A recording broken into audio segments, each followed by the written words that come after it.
no stopping us. Fly without boarding pass. Couldn't catch me, I'll be moving fast. Call me a shooting star. Let 'em know who you are. Flying up in a bar. Wish on a star.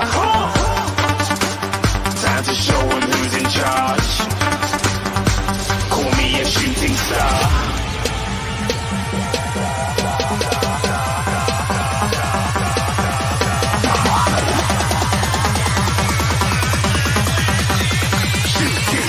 Didn't even get to cross.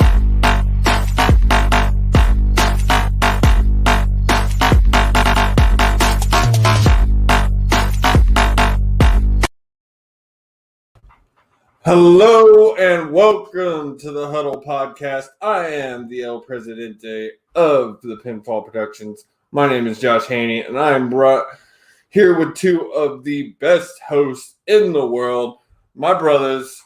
First, Mr. William H.D. Morgan. And yes, I screwed that intro up. How you doing, man? Good to be here tonight. How you doing tonight, Will? Doing good, man. Can't complain. It's great to be here, man. I didn't catch any football yesterday. Did you Saints win? We're bye week. Bye week. Mm-hmm. Bye week. Mm-hmm. And then we bring on, I surprised him. Boom! Then we bring on our host, our backup host, but he is filling the position very, very well for Mr. Brandon Randall. Real men.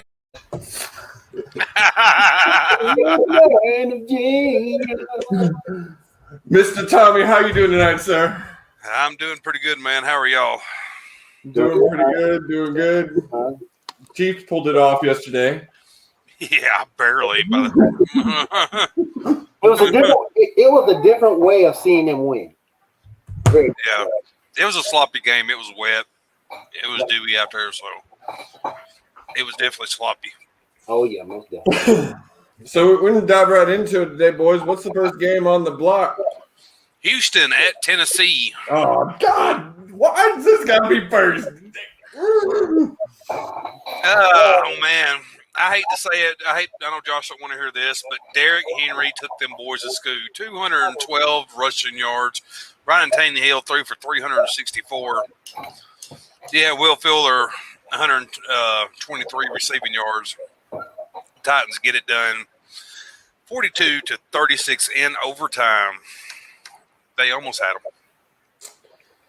Well, the thing I've been hearing all about this game is, and it's split too. You hear Cannell shouldn't have went for that 2-point.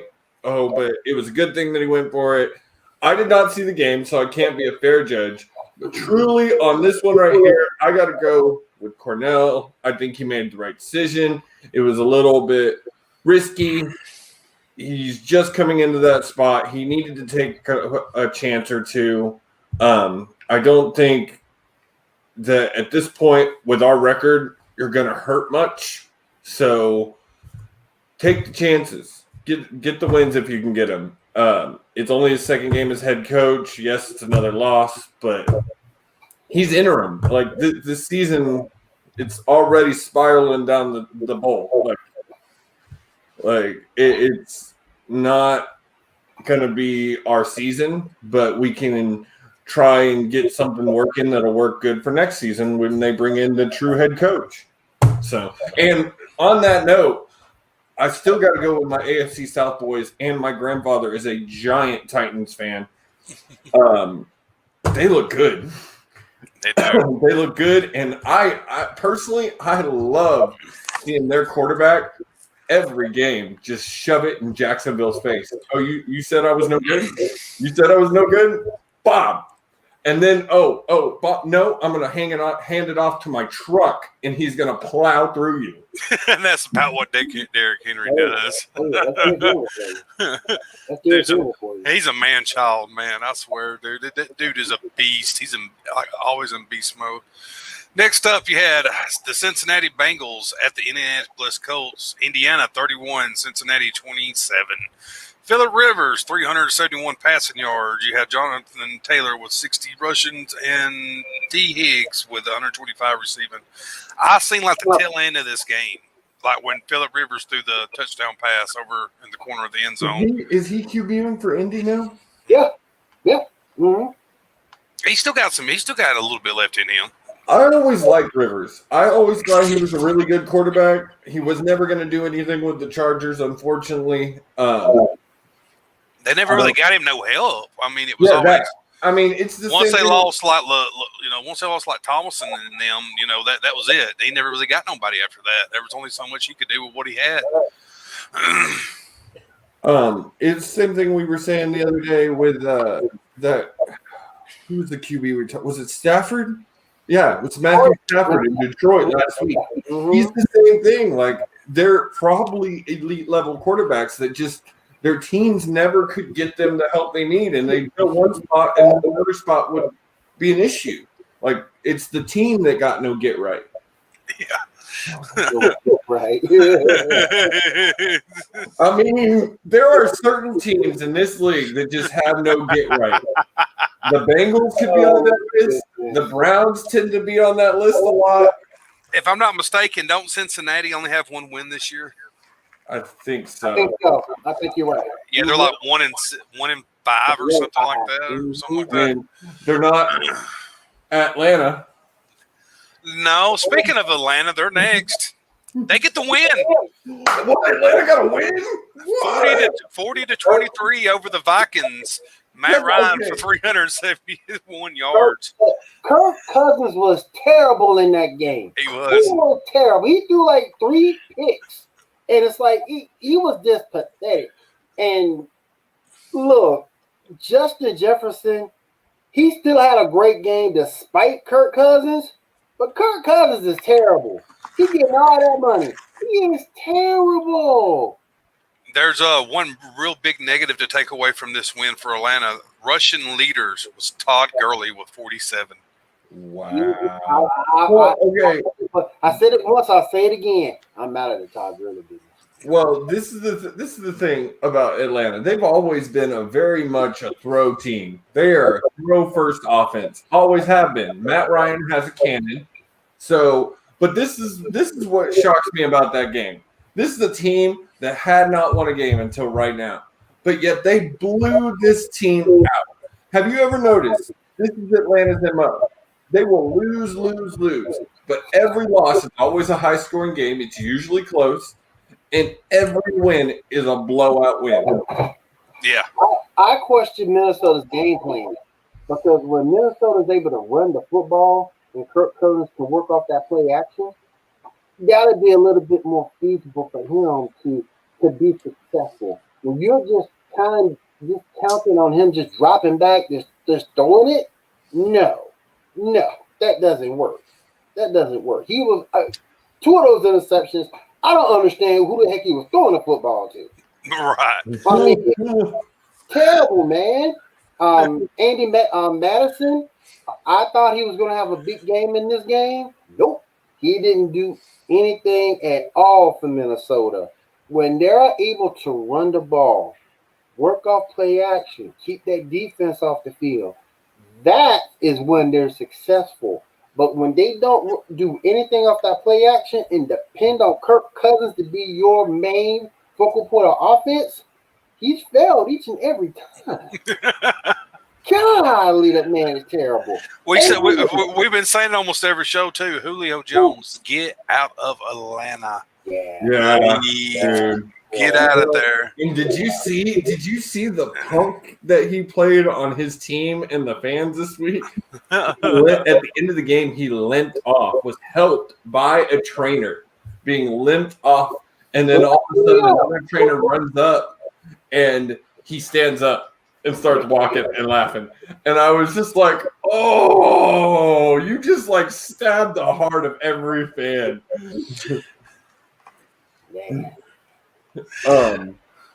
What's our next game? Hashtag free Julio. Hashtag free Julio. Hashtag free Julio. Next game up. Before we move on, then, where would you want to see him go? New England. God, no. New England, they need a receiver. I don't care what they need. I want them to be bad. I know no one here likes New England. God knows me. I don't like them either. But when you look at a receiver needy team, there's no team that needs a receiver as bad as the New England Patriots. There's got to be somebody. Somebody, but New England. Houston could use a who. They could use them, but even with them, you still got Fuller. You still got Cooks. But see, the issue with Fuller, Cooks, and Stills now is you don't have Hopkins to pull coverage for them to get open. So you need another Julio to step in to pull coverage. Now, even if he's not getting all the catches. One of our biggest issues now is Deshaun is used to having open guys because Hopkins pulled coverage. Right, and what you're saying is true. But all I'm saying is this: at least those three are servable receivers. Look at what they have in New England. You got Julian Edelman and nothing else. Edelman is on his last legs. He's done. So, I'm just saying, no one here likes the Patriots, but at the same point, they ain't got a receiver to think of. They get me, you, and Tommy can do better than what New England got right now. Man, I can't even run. Oh my goodness, I'm a big dude. I can be your tight end. We can get Tommy to play outside, and we got Josh. You can play the slot. I'm telling you, we better than what they got right now. The three of us, I don't think could even make it downfield. On that note, let's take a commercial break.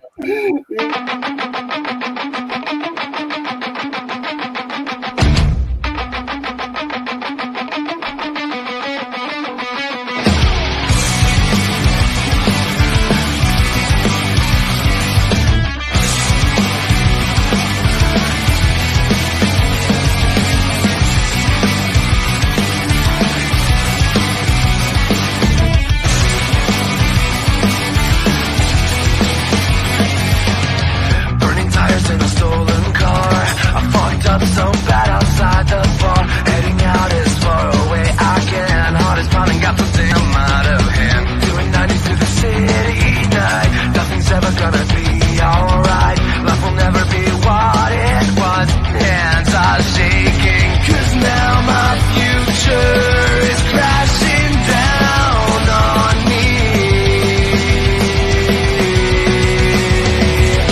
They try to kill me when I fought back. Break the scars with a baseball bat. The justice will never make this right. I need to run and stay out of sight. And no choice, it was me or them. Now for a lifetime I'm condemned. I could forget my old set way of life. I go to prison or die. That's the Total Nonstop Podcast. You can catch it every Thursday with me and the old moose man, Gene Emerson. We cover whatever show we put up a poll, whichever show gets voted.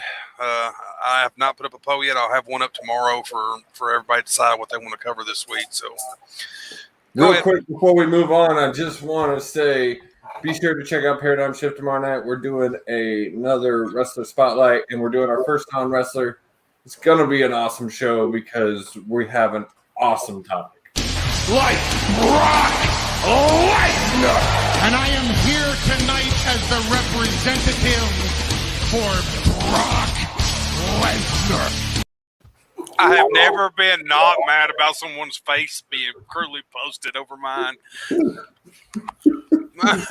Paul Heyman's one of my heroes, so I ain't even mad about that. Dude, I'm so excited to talk about this. Like, probably one of the most iconic, polarizing, douchiest people in the business. Like, I've heard so many stories about how so many good stories and so many bad stories. Oh, I mean, there's so many. He has some amazing stories, but the stories you hear people tell about him, he's such a fucking snake. But we will talk about that tomorrow night on Paradigm Shift, 9 Central, 10 Eastern. Check us out on Pinfall Productions. With a special guest host. Promo wrestling star Chris Champion will be joining us. Yes, he will. Next up, we were talking about New England. They took on Denver. Denver 18, New England 12. Denver gets the win over New England Patriots. Drew Lock, 189 yards. Philip Lindsay had 101 rushing. Is Cam back yet? Need I say two things in this game? A, no practice time for the Patriots that they were going through the COVID stuff, and they showed it. And B, again, they can't throw the ball down the field. At least not on a consistent basis, they can't. They need receiving help bad. And that's the thing that makes me upset with New England, because of the fact you had Tom Brady, everybody considers him the GOAT. Things just going to magically work out. No, you have to give people weapons. And that's what Cam is needing right now. And like Tom Brady is telling everybody, look here, dog, I got the weapons I need. You see, I'm winning. And Cam up there struggling. Get the man some weapons. You're late, Mr. Randall. We already talked about it, already covered it. Yep. Randall, what's up, man? Slacker. See, that's what we get. Real men of genius. We got to fix that damn picture now. I don't mind Paul Heyman being cruelly posted over my face, but I ain't going to have Brady cruelly posted over mine. Also, to mention in that game, you had Tim Patrick, who had 101 receiving yards also. Mm-hmm. Next up, you had the Washington, the football team Washington. Still hate that name. At the New York Jets. New York Jets get it done, 20-19. The Jets or the Giants? Yeah, I mean the Giants. I don't know why the hell I said the Jets. I'm sorry. Was that the Giants' first win? I think so. I don't think they won this year. I could be wrong. Right. It was before this. It was the Giants, Jets, and Atlanta. Because I thought it was funny that both New York teams were winless.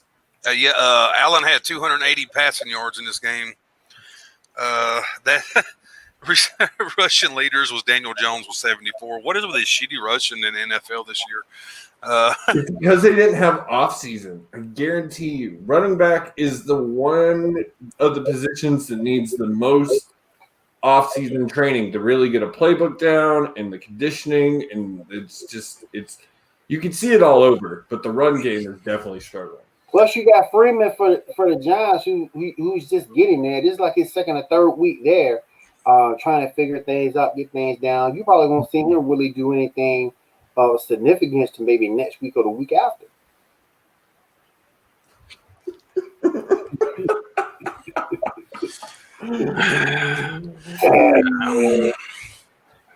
Tommy's got no comment on that one, sir. None. I could go back and forth with him all night, but we got shit to do. Some of us have a podcast to do, Mr. Randall. Yes. If you're going to come hang out in the comments, you could come hang out on the show. Yeah, buddy. Next up, you had the Baltimore Ravens at Philadelphia Eagles. Baltimore gets it done, 30-28. Actually, Carson Wentz, it was a passing leader in this, 213 yards. Rushing leaders was Miles Sanders with 118. That Philadelphia unit is a mash unit. You just brought up Miles Sanders. He's out again for the second time. Is he? You won't see him for another 1 to 2 weeks. It's a mash unit. I think it's Greg Ward, past Greg Ward and Tommy Fulgham. There's no receivers. Zach Ertz, he's hurt too. You won't see him for another week or two. Why did Baltimore struggle so much in this game? Because I didn't see this one. Their defense, Philly came up and tried to make a late comeback to win it, but they failed. But Carson Wentz, he's not. Shannon Sharp calls him walking to him Wentz. Just limp it to him Wentz now. I just don't understand because that one season, his rookie season, he looked so good. So good. And ever since then, he's been not able to even get close. But understand this too. No Deshaun Jackson, no Alshon Jeffrey. Ertz is hurt. Goddard's hurt. All his weapons are pretty much gone. So, he's doing what he can do with what he has, but at the same point, you can only do so much with guys off the street. And Greg was a former quarterback. True.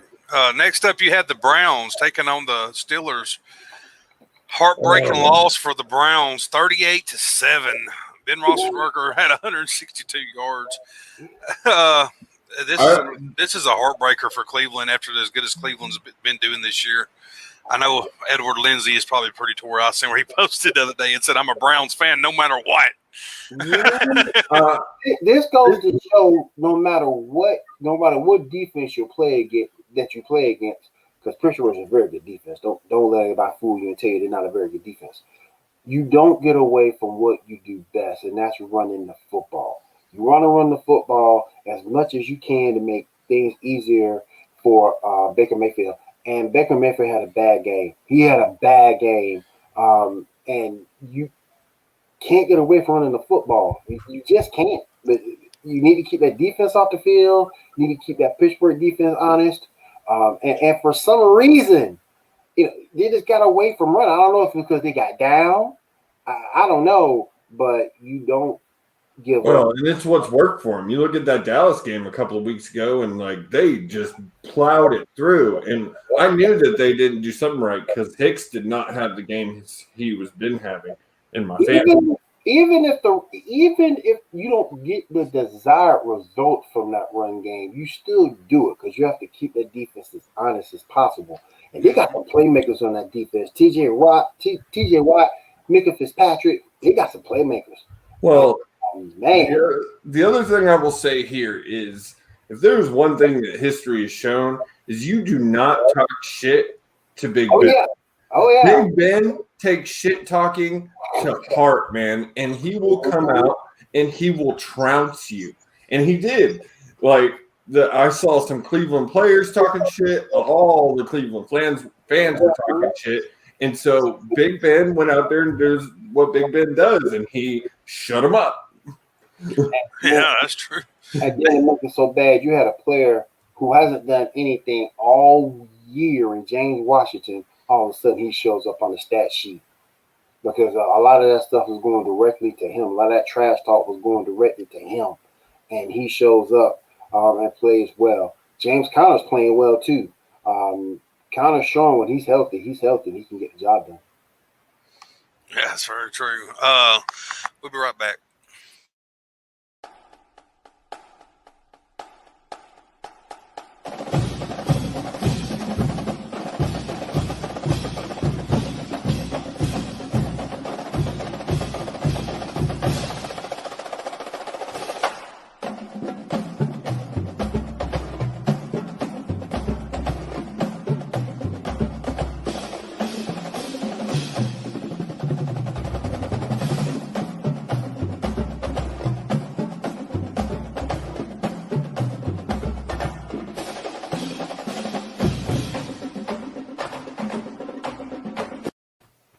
That's the Gridiron Top 25. You can catch it every morning at 8 p.m. Central Time with me and the newest member of Pinfall Productions, Justin Hicks, where we go over the Saturday games until our real man of genius comes back and he can. Real men of genius. Too many great minds here, Tommy. Too many. Yeah, we're both trying to click it at the same time. Let's move it along. Next up, you have the Chicago Bears taking on the Carolina Panthers. Chicago gets the win. Teddy Bridgewater had 216 yards passing. Chicago's looking pretty good this year.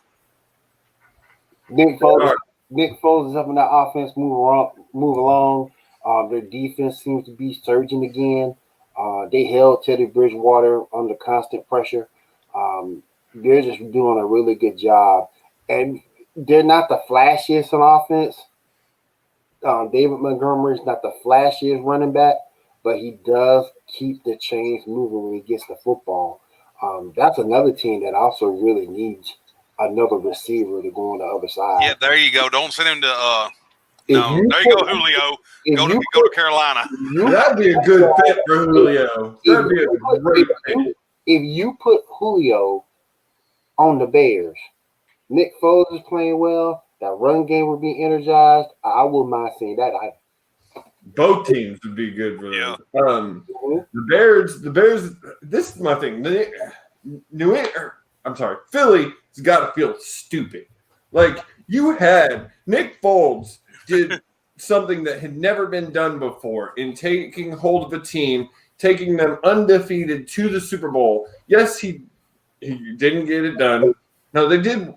He won. No, they won that year. And he took them all the way to the Super Bowl, coming off the bench. And the year later, he came close to doing it again. And the year later, he had another amazing season, which doesn't normally happen in the NFL. You look at KC, Mahomes is having a good season, but he's not having near the season he was having last year at this point. Carson Wentz comes out, has one good season. They pay him ridiculous amounts of money, and they say, bye-bye, Nick. And now Carson is bombing, and you got Nick over here doing what Nick does, taking teams and leading them to the ship. I need to look to see how many years Carson had left the deal, if any. Because if he had 2 years left that deal when he signed that extension, should have kept Nick Foles. Should have kept Nick Foles. Yeah, You got Jalen Hurts behind him, but Jalen Hurts isn't ready yet. No. You know what they need to do? Well, they need to trade Jalen Hurts to North Carolina for P.J. Walker and let him play back up. The truth. The truth. That's why I call him P.J. the Truth. From the XFL, baby. I wouldn't mind seeing that. Dude, I just want him to play one game this season. That's all I want. Give me one game. But moving along, he's third string in North Carolina. It's not going to happen. He might get week 17. Next up, you had Detroit at Jacksonville. Detroit 34, Jacksonville 16. Womp, womp. Sorry, Jacksonville. Your boy Swift just came out of nowhere. That was his coming out party. Yep. 116 rushing yards he had. Coming out party. Yep. We'll see. Next up, you have the New York now I'm trying to call them the damn Giants. Next up, you have the Jets at Miami. Fitzpatrick had 191 passing yards, but Tula ends up coming in. It has been named, of course, that Tula is going to get the starting job now at Miami. We all know that. I think Miami gets the win here, 24-0. Will has made it very clear he don't like this decision that Tula's getting. Okay, go ahead, Will. I've heard your. I get it. He is the quarterback of the future. I understand that, but you still have a season. And then not only that, look at what you're bringing him into. You got to go up against the Rams next week, if memory serves correct. You want him to go against Aaron Donald and the crew? Oh, no. I saw a lot of people saying that this was cold to Fitzpatrick, that he's been playing really well and everything. And he has, and I'm a Fitzpatrick fan. I think the man has done an amazing job at being able to come into a team and get them through a season while they groom a quarterback. Yep. He's the only QB I can ever think of who's been able to make a career out of that. And he guarantees you almost always a winning season. Not a big winning season, but he's usually 8-7, 9-6, something like that. But I would not be surprised if Fitzpatrick is the reason that Tua is starting. Is because I've been reading a lot of articles about how Fitzpatrick has been mentoring. You saw clips of it in the game this week. Even after they pulled Fitzpatrick and put Tua in, every time Tua went to the sideline, he did not go to the quarterback coach. He went to Fitzpatrick. He asked him questions. They were going over game film every time he was on the sideline. I'm betting Fitzpatrick saw this game. He saw that he did well. He saw that he's prepared, and he's like, okay, let's put him in next week because that is a good test team. That is a good team to test a quarterback that you're ready to put a team on for years to come. Because if he chokes, he's not ready. If he goes out there and has a good game and loses, then you can work with that. If he goes out there and trumps them, all I'm saying is we're going into week 7. If this is, and I know I'm playing apples and oranges, but if you're bringing in a rookie, do it week 8 and do it against somebody that doesn't have an Aaron Donald on that team. Because again, people think Aaron Donald is washed. He is not washed. He's still a very good football player. I don't know if I want a rookie to go against that. I just don't know. I just don't know. Week 8, I get it, but I'll go with Fitzpatrick one more week. Try to get that one against the Rams. Try to stay relevant in your division, and then put your boy in. I don't know. They're 3-3 right now.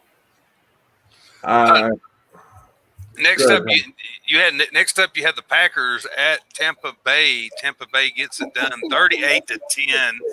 Rodgers threw a pick. I know to one of my Auburn boys, Carlos Rogers. I say not Carlos Rogers. Shit, I don't know why the hell I say Carlos Rogers. My mind's not here tonight, guys. Chris Davison, if I'm not mistaken, who is the one that intercepted it from Auburn. Tom Brady had 166 yards. What happened here with Green Bay? Why did they struggle so hard with Tampa Bay? It has nothing to do with Tampa Bay. It has everything to do with Aaron Rodgers when he plays Tom Brady. For some reason, every freaking time Tom gets into Brady's head or into Aaron's head, and well, it's not some reason. We all know the reason. It's because they came in together. They've always been compared to each other. They will probably go down as number 1 and number 2 of some of the greatest quarterbacks to ever play the game. But also in the fact that Aaron knows that Tom has always overshadowed him. So every time, playoffs, regular season, Tom gets in Aaron's head, and we get these type of games. It has nothing to do with Tampa Bay. It has everything to do with Brady. Another thing, too, that sort of kind of bothered me, every time he threw an interception, it gave Tampa a short field. And that's a lot to ask for your defense to hold on a short field like that. Tom Brady's one of the best at it, and they do have weapons on that team. And when you give them a short field, and the offensive line Bruce Arians is, they're gonna score. And that's a lot to ask that Green Bay defense. That Green Bay defense ain't never been good. Never, ever. They ain't been good since what? When they won with Favre?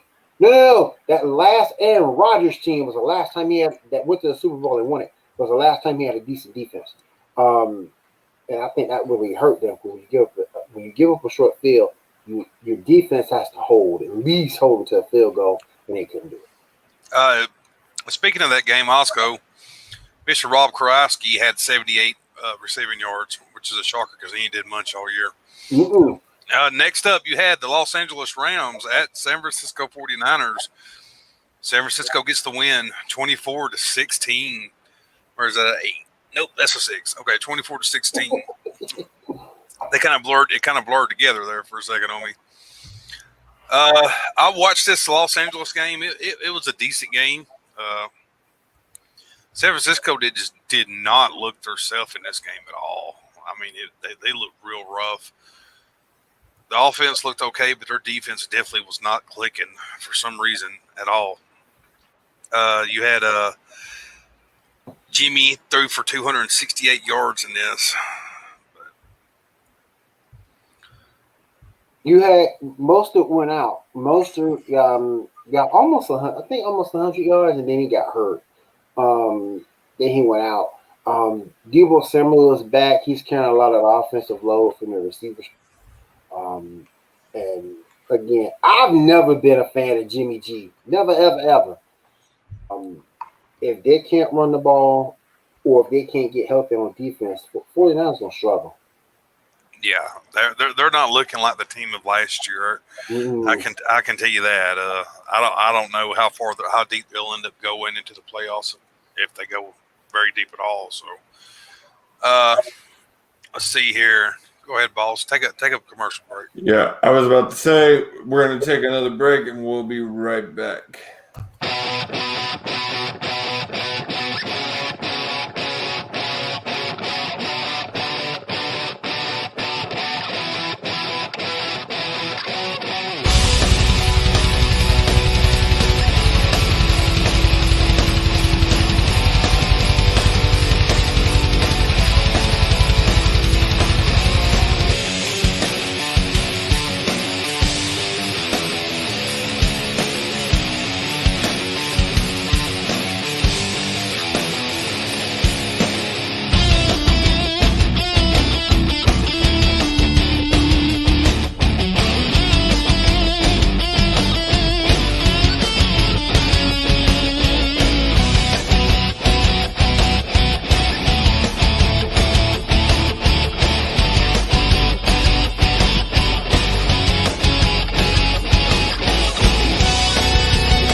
Once again, that is the paradigm shift, and you can join us on Wednesdays on Pinball Productions, 9 Central, 10 Eastern. And again, please join us tomorrow with a very special episode, Wrestler Spotlight on Like Brock Lesnar!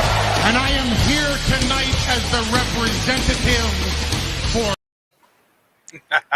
Mr. Paul E. Dangerously. It will be an amazing episode. Most of us are giant fans of his and respect everything he's done for the business, even though he's a dick. But come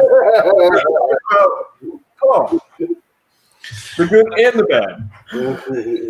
Oh, my goodness. Next up, we had the Kansas City Chiefs at the Buffalo Bills. Everybody knew Buffalo's been pretty impressive all year. They come in swinging and put KC in a dogfight a little bit. It was wet. It was sloppy.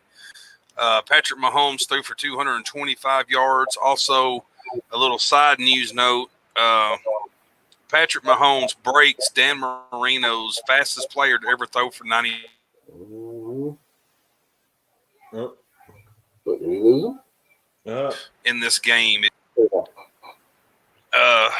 But Kansas City gets the job done, 26-17. They won with running the football, which is something you really don't see with the Andy Reid team. CEH, Clyde Edwards-Helaire, great game. You saw Darrell Williams come off the bench and get a touchdown. I just thought Buffalo still hasn't recovered from that loss against the Titans. Josh Allen was just came up just a little bit short of some throws that could have made a difference. But great win by KC. I know I've seen some. He would end up hitting them like he wouldn't hit him on the back shoulder where he needed to hit them. He was hitting them on the other side, and there was just some balls that it was very catchable. Maybe he just had either just a little too much on him, or he was a little off, or he got pressured. Especially when he got pressured, he was definitely off target. We can't see, but like you said, Clyde had a kick-ass game. He had 161 rushing yards. Next week, Bell should be on the team. Me and another buddy was talking about it. We could kind of see maybe Bell could actually, just his presence on the field alone could throw defenses off. You could do all kinds of stuff with him. If you wanted to put him in a jet sweep or some kind of screen pass, you got him. Plus, you got Hill, who's speed. That's nothing but speed. That's two guys with speed like crazy. You could do all kinds of shit. With speed that will pull coverage like a motherfucker. And that's something you can't teach is speed. And Le'Veon is so versatile. You can put him out as a receiver in some formations. If he could just go in there and shut his mouth and play the game.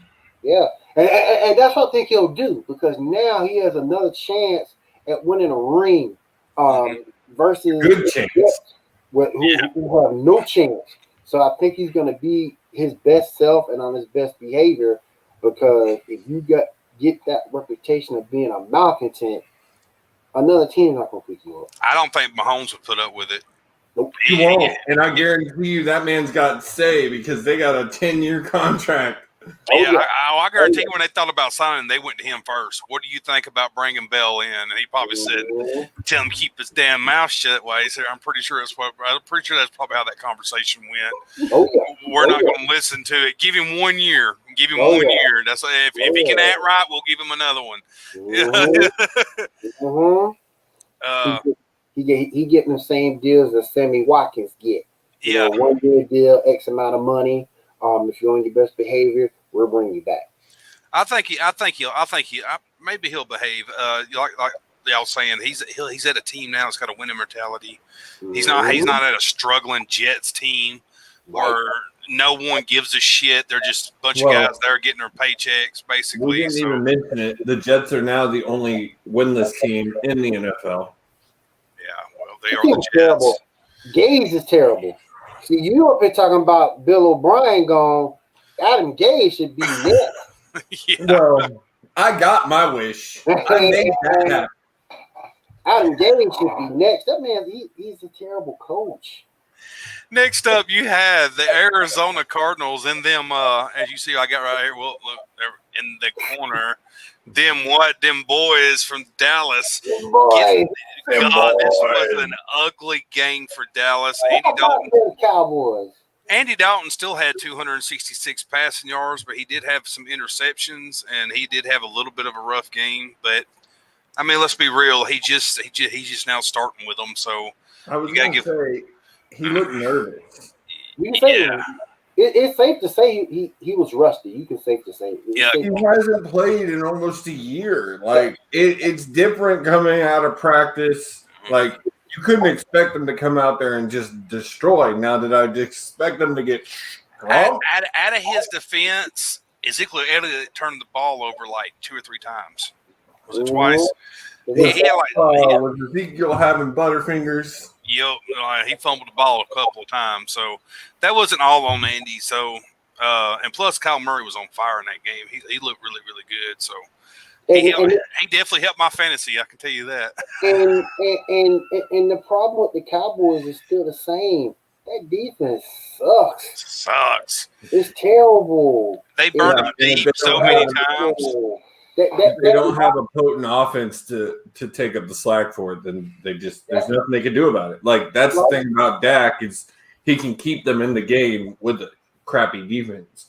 That long pass play that Murray did to Christian Kirk, that was a thing of beauty, but it never should have happened. It never should have happened if your defense was any decent. And I hate to say it because I don't like to call for people to lose their job, but that DC got to go. I hear you. Well, guys, it's time for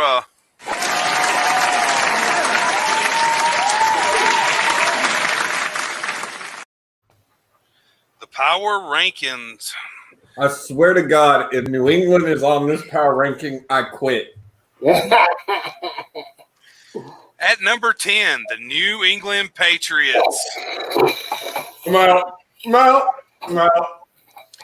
They dropped down one spot from last week at number 9. He said the New England Patriots. That's why I started giggling to myself. I knew it too. Number 9 is the San Francisco 49ers, dropping all the way down from number 6. Which stats sounds about right. Yeah. This one I'm just not fantastic happy about. You got the Tennessee Titans who are dead even, still at number 8. I don't understand that. Like, I realized it was a close game. Wait a minute. Hold on 1 second, guys. I think I might be in the wrong week here. This don't look right. Real quick, while he's looking at that, we'll do...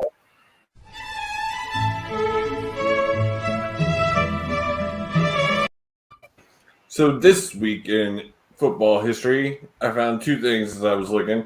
In the NFL history, Clint Daniels of the Oakland Raiders ran for 200 yards and 2 touchdowns in a 49-26 victory over New York Jets.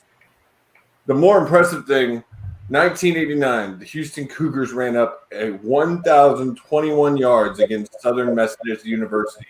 The final score was 95-21. Go Cougs.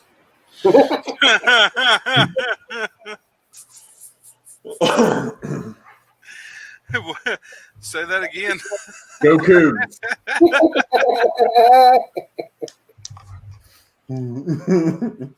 Get your mind out of the gutter, sir. Oh my good. Hey, you know, I mean, yeah. Hold on, I'm about to pull it up here. That shit had me in week 2 for some reason. I got to looking at the reason I noticed it because I went over and looked and it said Titans were 2-0, and I was like, what? Real quick. Actually, Will, I was gonna say while he's finishing that up, we'll go ahead and take our last commercial break, Yes. and then Will can come back and say what he's gonna say because it's about him.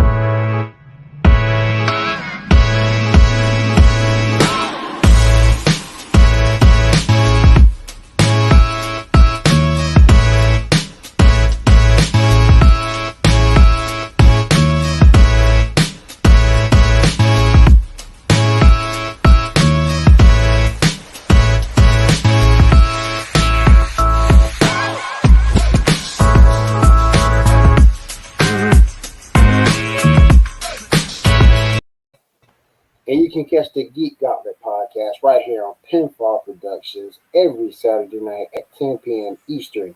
Join me, Shaw, and Gene in the runner of the gauntlet. all right, now we're straightened out. So number 10 was the New Orleans Saints at number 10. Wow, we didn't play. Yeah, they still put them in at number 10. I said even though they had that bye because they had those 2 back-to-backs. Number 9, you had the Los Angeles Rams, previous ranked at number 8. The Bills fall to number 8 after being at number 7, I guess because their loss wasn't so bad, so they didn't fall too far. Let's see. My computer is acting wonky.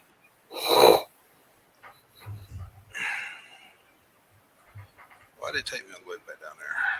All right, here we go. Number 7, Green Bay. Number 6, Tampa Bay. Number 5, the Seattle Seahawks.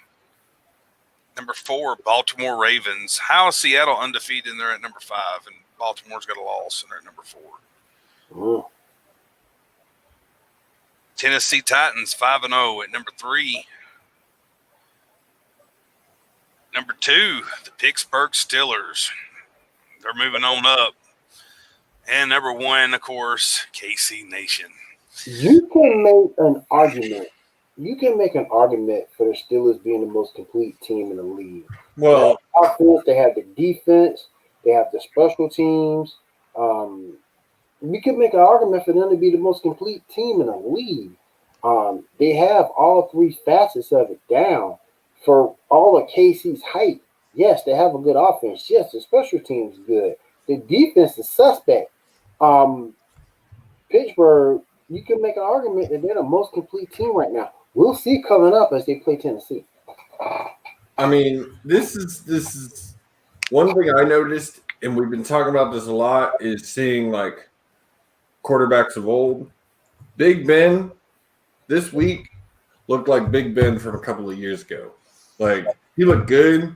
He looked healthy. If he plays like that the rest of the season, Steelers are going to be a tough team to beat. Might be a tough out. That might be the toughest out because they're playing really, really well right now. Which, since we're through the power rankings, brings us to our new, or bring back an old segment in our last segment of the show. We're the best around. Nothing's gonna ever keep you down. The best around. That's the song right there. All right. So, who is everyone's pick for MVP this week? Mine is T. Higgins. Team? T. Higgins. What team? Oh, the Cincinnati Bengals. Okay. He 8 for 125 for 126, And him being a rookie makes it even more special because rookie is the hardest position to get down as you're coming into the league. And he's still doing it with AJ Green being a factor. He's still doing it with Tyler Boyd being a factor. He pretty much put John Ross off the depth chart. So he's playing really, really well. That's my player for this week. Tommy? Clyde, running back at KC, put up 161 rushing yards. He had a killer game. I don't know if it's just the thought of Bell showing up woke his ass up some or what, but he was pounding heads in that game. Like, I'm not losing my spot. Bill looking around like the little, need the little meme with the guy looking around the tree corner, that's Bill. He like, slip up, I'm gonna take your job. Don't slip up. Ever since Damian Williams went out because of COVID, and I get it, I understand it, because COVID's nothing to play with. He took the opportunity and he ran with it. But he's a smaller dude and he struggles in pass protection. Le'Veon doesn't struggle in pass protection, so that's going to help a lot. Let's go help keep Clyde Edwards-Helaire healthy for the rest of the year too. So this one's tough for me because I didn't get to watch a lot of football this week. But in listening to y'all talk, I think I've got to go. Much as this pains me, I truly think I got to go Brady. Like he got and it hurts. It kills me in the heart. But I mean, he did what Brady does. He went in and he showed why he is one of the greatest to ever do it. He's an asshole, man. Oh, he's a dick and a cheater. He likes deflated balls. But it is that point in the show where we shamelessly plug ourselves and everything that we're doing here at Pinball Productions. We're going to start it off with Mr. Morgan. As I said before, the Geek Gauntlet podcast will be right here on Pinfall Productions this Saturday at 10 p.m. Eastern. Also, I fixed a technical issue with my laptop, so I'll be back on GNN_gaming, playing something. I have no idea what I'm playing, but I'll be playing something. So definitely check me out, GNN_gaming. That's it. Tommy? Don't forget, Thursday, we have the Total Nonstop podcast coming on. And, of course, I'm going to pull this up just because I got to. If I can find it real quick. Nope, it's not in that one. Feels like something got moved. I didn't mess with anything. Brandon did it. I blame Brandon. Real man. Of course, you know, Thursday show's always me and the Moose Man.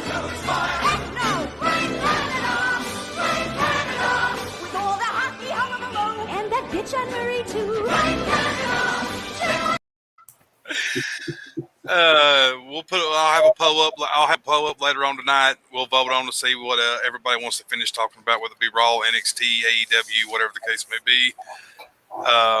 Also, don't forget, Saturday mornings, 8 a.m., me and Justin Hicks brings you all the college football information that you need to get your Saturday started before college football kicks off. I am officially ahead of Mr. Brandon in the picks. He slipped up this week with a bunch of losses and talk about them upsets like how. Well, I know he probably picked North Carolina to beat my Florida State Seminoles. I know he did. I picked them too.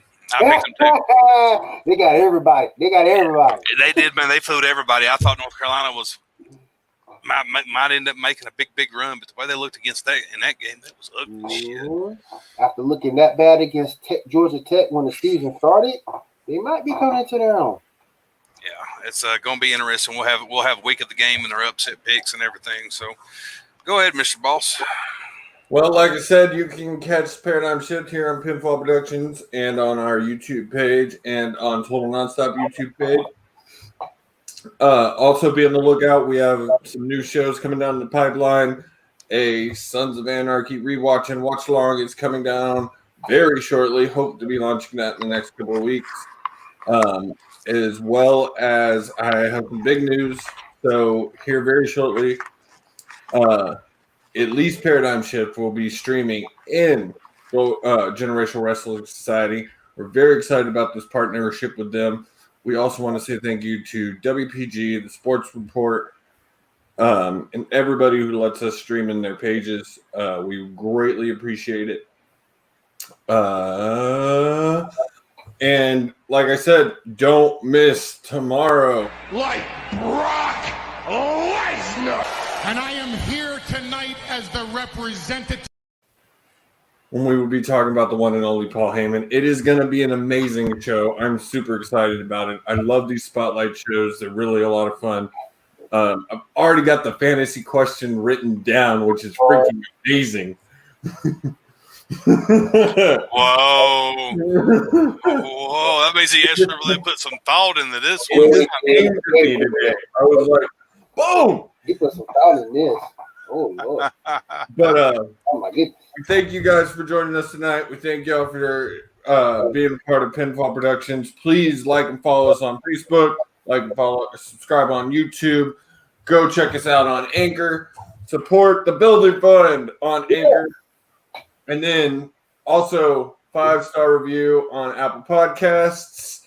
And I think I heard too, you can review us on iHeartRadio. So review on iHeartRadio.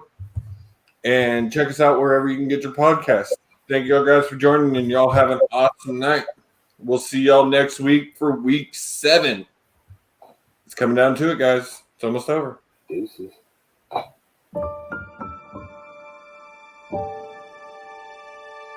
Thank you.